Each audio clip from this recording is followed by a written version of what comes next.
Have any of you been watching the news lately and thought to yourself, what the hell is going on? You can't change the channel without hearing about more job losses, swine flu, the recession, war in Afghanistan, and another election already? What could all of this mean? Well, let's start off with money. Where does it even come from?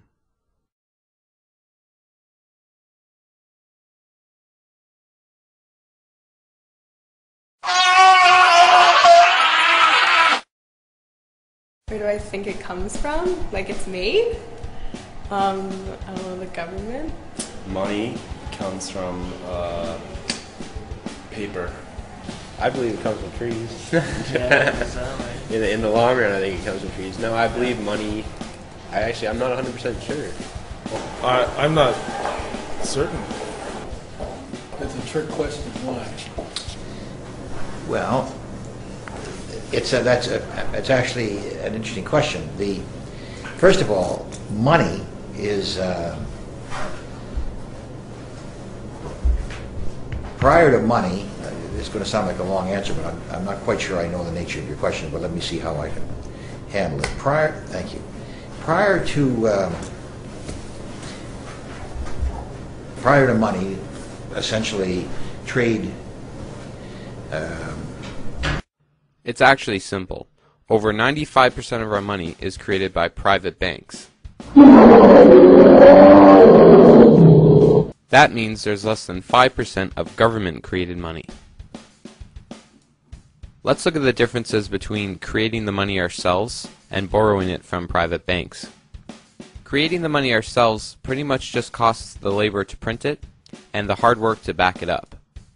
While borrowing money from private banks can cost up to 10 times or more than the principal before it's paid. Don't believe me? I think that the problem isn't necessarily, in my opinion, that we issued that debt through a competitive bond process.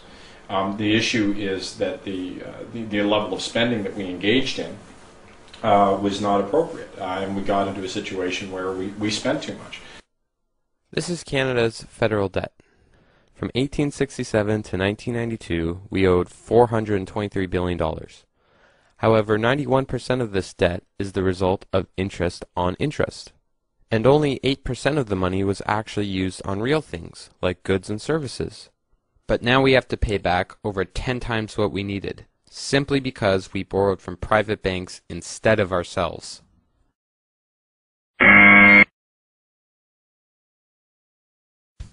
So where do these private banks get their billions of dollars from that they lend out? Nowhere! They just write down a number on a piece of paper and lend it out as if it was money to families trying to put a roof over their heads, students trying to get an education, or governments looking to improve the country. Banks then get paid multiple times back with your hard work. Every time they issue a loan, they are creating brand new money. It never existed before you walked into the bank. So pretty much like you say, I go into a bank, I say, well, can I have like $10,000 to pay for my college? They say, sure, here, let me just go run this off the machine, and then you can pay us back with your hard-earned money. Right. That's exactly it. That's pretty crazy. They just get you to believe that they're lending you what's inside their vaults. But it couldn't be further from the truth. For instance, banks. Yeah, your banks have the amount of money that they have in reserve. The answer is no.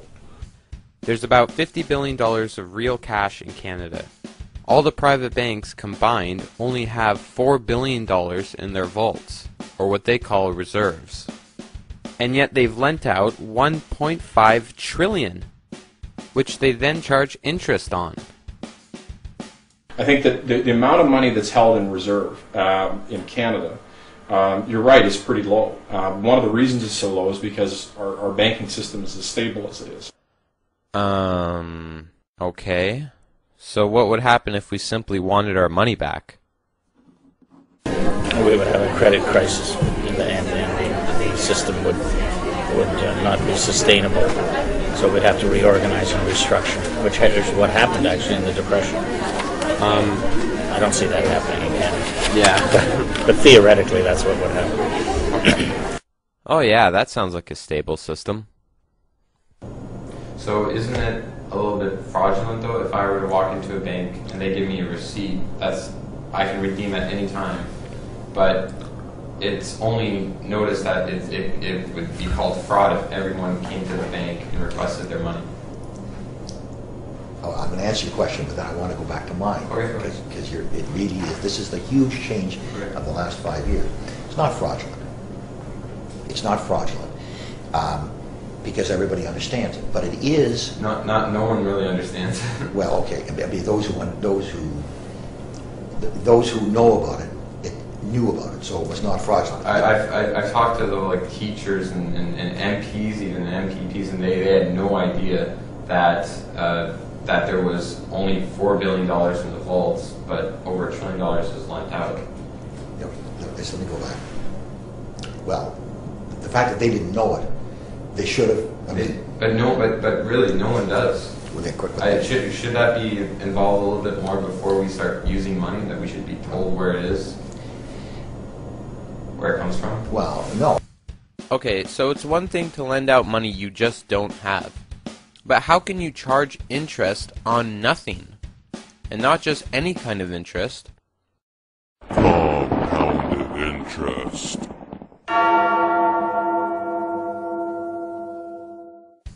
Here's a fun way to explain the difference between regular interest and compounded interest. Imagine lending someone $1 at the time Christ was born, at let's say 6% interest.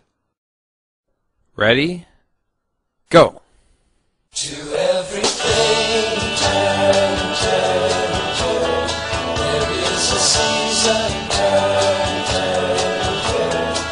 And a time to every purpose under heaven. A time to build up, a time to break down, a time to dance, a time to mourn, a time to cast. Jesus Christ is right. This is especially scary when you consider that all credit cards, loans, and mortgages are all to be paid back with compounded interest. By the way, if you translate the word mortgage to its original language, French, it literally means death pledge, because people will often work their whole lives to pay off their home by the time the banks have made all their money. Interestingly enough, the French Canadians use a different word for mortgage called hypothèque, probably because no one in their right mind would sign up for something called a death pledge. Could you imagine?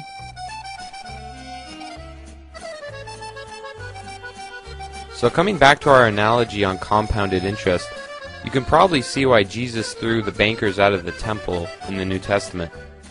And look what ended up happening to him.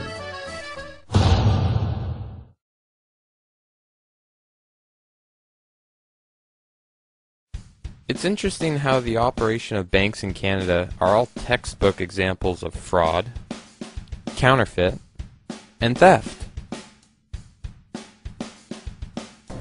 There was no fraud.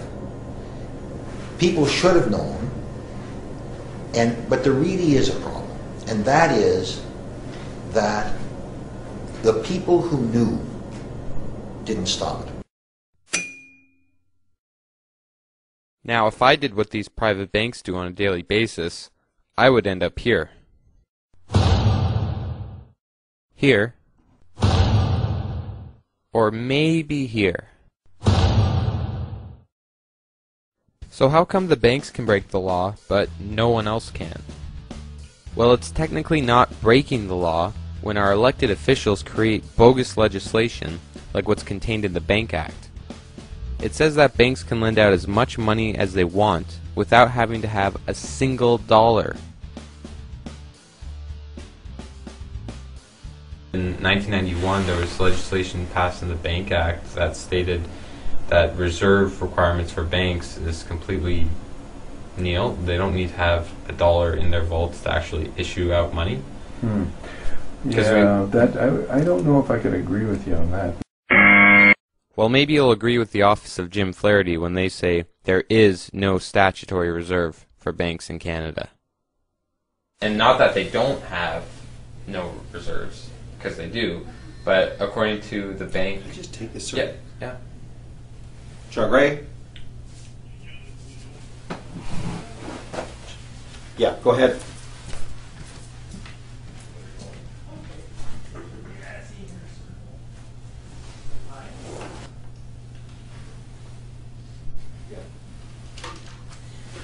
I had read that somewhere in the Bank Act of Canada that it was allowed that somewhere between 1990 and 1991 that reserve requirements for banks would be phased out in the next few months. I tightened them up. So they have returned to. I tightened them up. They were eased up. Conservatives eased them up in 90 or 91. Yeah. And I tightened them up in 95. So what did you make them? What is the? You said between what they are now. What they are now. It's roughly 7 to 1. Roughly 7 to 1. But I want to go back to the main question. Maybe he means he tightened it up so much that it slipped right through his fingers back into legislation. Because although there are other complex regulations that banks still have to meet, our government has given private companies the authority to break the law, which in turn is bankrupting the people and the government itself. And then when our government decides to so-called fix the mess that they created, they simply make cuts to all the programs that we'd like to spend our tax dollars on, and instead direct it towards an inescapable debt.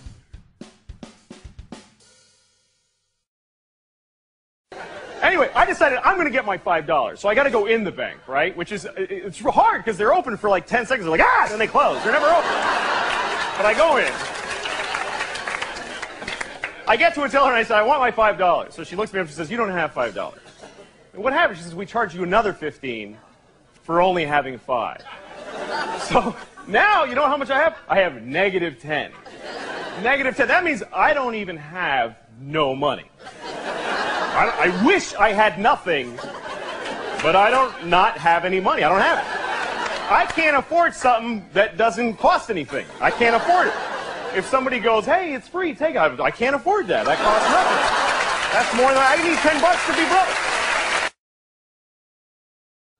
So on a daily basis, how much exactly are we spending on this pointless debt? I don't even know, like a lot of money, like 100,000, maybe more than that. We spend $160 million every day. Are you serious? Oh my god! Yeah, that's right.